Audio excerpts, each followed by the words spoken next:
Hi everyone, this is a technical analysis on GBPUSD. Let's start with the fundamental overview first. The USD has been generally under pressure since the benign US CPI report last week, as the hawkish expectations subsided and the market switched its focus from inflation back to growth. This triggered a positive risk sentiment, which is generally negative for the greenback and benefited the other major currencies. The GBP, on the other hand, got a boost today from the hot UK CPI report, where the data beat expectations across the board.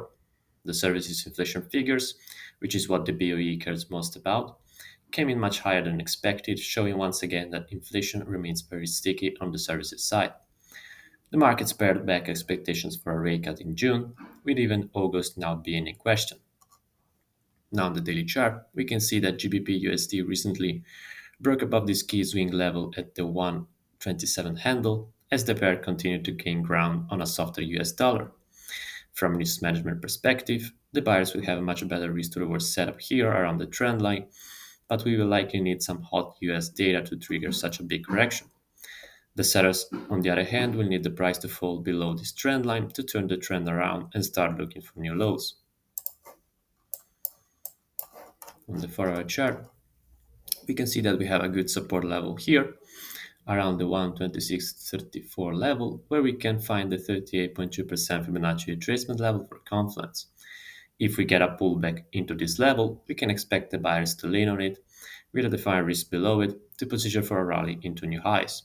The sellers, on the other hand, will want to see the price breaking lower to increase the bearish bets into this trend line. On the 1-hour chart, we can see that the price today spiked into this upper limit of the average daily range and then started to pull back. The buyers can look to buy the dip around the 127 handle, where we can also find this minor white trend line.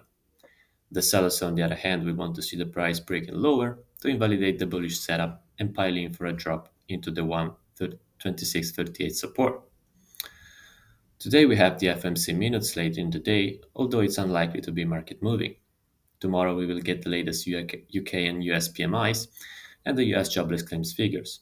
Finally, on Friday, we conclude the week with the UK retail sales data.